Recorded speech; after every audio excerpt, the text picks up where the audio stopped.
A couple of years ago, it felt like the UK could have their cake and eat it too. They were in the EU, however, they were not obliged to use the euro, and were not tied to the Schengen Agreement. That's not all. They also enjoyed a generous rebate. A lot has changed since the UK walked away from the European Union, and these changes have been more on the negative side.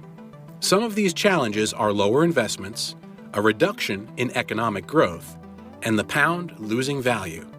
That's not all.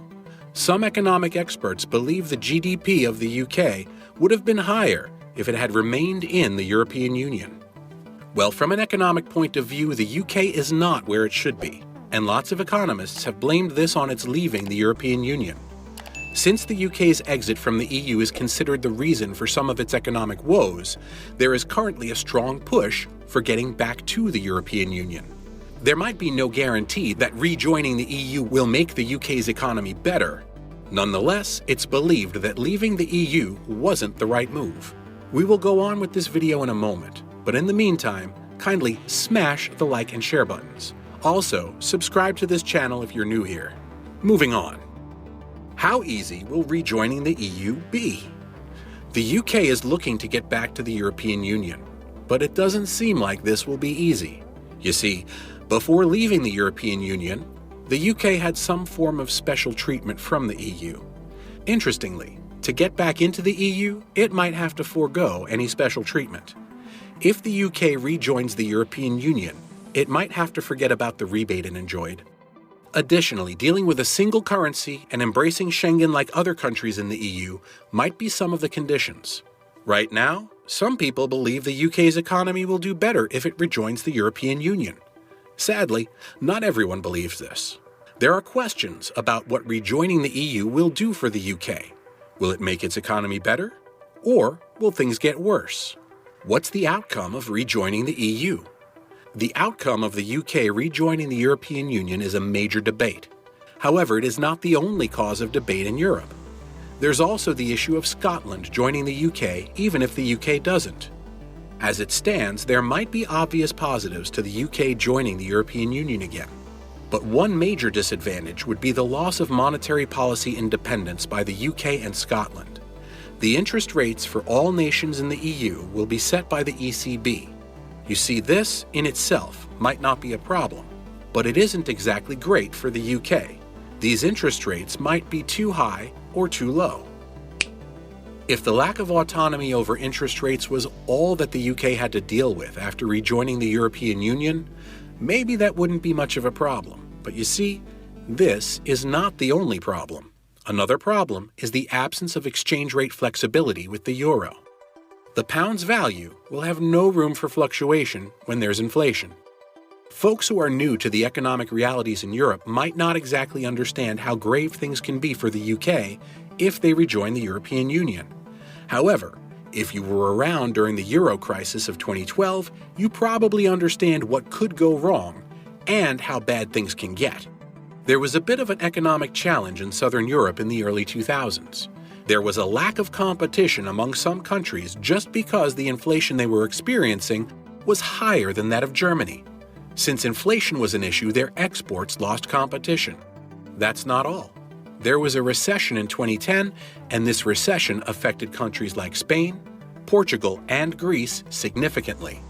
Although they were not the only affected countries, they were some of the worst hit. Sadly, because they had the euro as a central currency, the options of devaluing their currency, printing more bills, and reducing their interest rates was not open. Things were bad already, but they got even worse. These countries didn't have a central bank, so they were not exactly in charge of their economies. Countries like Spain, Portugal, and Greece all suffered from the recession of 2010. However, Greece was the worst hit.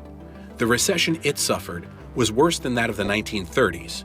And because of how things turned out, the UK not being part of the European Union seemed like a good move. Should the UK give up on its monetary policies? At the moment, the European Union has 20 members, and it appears this is about to increase, as the UK seems keen on rejoining the EU. This might seem strange, however, it might not be as strange as you might have assumed, and the difference in the modus operandi of the UK's financial system and that of the euro might not be markedly different. There is a close link between the European Union's economic cycle and that of the UK. Proof of this is in the similarity between the UK's interest rates and those of the ECB. The similarities between the financial systems in the UK and the EU might be obvious for all to see. However, it's not a good enough reason for the UK to give up on its monetary policy. While the UK is thinking of getting back with the European Union, there are arguments that it will be in the best interest of the UK to maintain its monetary policy. Of course, not everyone buys this point of view. But one reason it seems great for the UK to hold on to its monetary policy is its sensitivity to interest rates. Why is the UK sensitive to interest rates? The UK is not the only country in Europe that has some form of sensitivity to interest rates. However, it turns out to be one of the most sensitive to interest rates because of the housing market and high variable mortgages. Because of how sensitive the UK is to interest rates, if there is just a slight variation in interest rates, it could have a very significant effect on the economy. It might be difficult to understand the UK's sensitivity to interest rates. However, if you understand the financial crisis that hit the world in 2009, you will probably understand the UK's financial system and situation. You see, the UK has a strong relationship with financial services. This is one reason this financial crisis had a strong effect on it. In response to this, the UK cut down rates and ensured they were below those of the ECB. Unlike the UK, which had to cut rates, the ECB increased rates in 2011. This was their way of dealing with inflation, and with this, the ECB's rates became 2% higher than the UK's.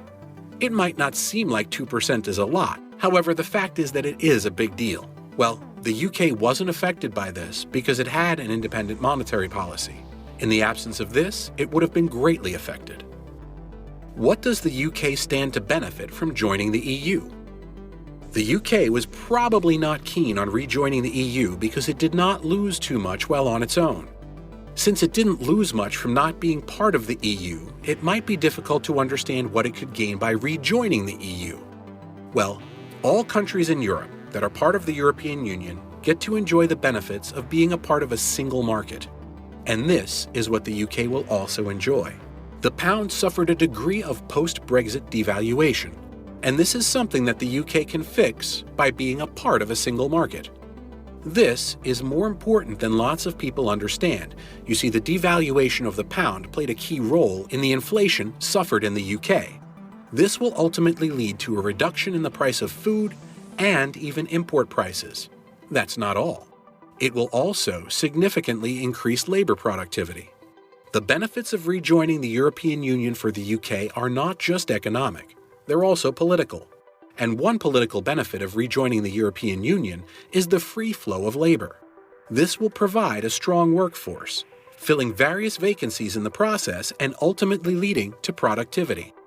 As beautiful as this improvement in productivity might be, it doesn't end here. This increase in the workforce will lead to an increase in tax revenue.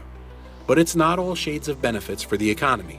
You see, the free flow of labor is great. However, it is not all perfect. With the entry of professionals, there will be an increase in pressure on the housing market. Right now, rent in the UK is beginning to seem unaffordable for lots of people. Well, if the UK joins the European Union, accommodation costs might get worse. But things do not have to get worse if the government improves housing and other public services. Will the UK rejoin the EU? There are pros and cons to rejoining the European Union. However, the question is, will the UK successfully join the EU?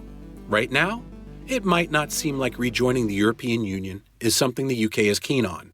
However, the UK appears to be under a lot of pressure, and getting back into the single market might just be a way out. Being a part of the single market might be great, but it is not as straightforward as you might have assumed. You see, for the UK to get back into the European single market, it has to be part of the EU. Interestingly, being a part of the EU comes with demands that the UK might not want to meet. One of the demands is using the euro, just like every other country in this union. Before leaving the European Union, this wasn't the case. However, this time, it doesn't seem like the ball is in the UK's court. The UK will gain a lot from the EU. However, it doesn't seem like using the euro instead of the pound will be good. Well, if the UK can survive adopting the euro, it might lose the advantage of a flexible monetary policy. It doesn't quite seem like the UK is willing to give up on this. Sadly, the EU might not open its arms to the UK if it isn't willing to give up its currency for the euro. With this, the chances of the UK rejoining the European Union are slim. While the EU's position might change, and we could just see the UK getting back into the European Union without giving up on a lot. This is where we draw the curtains.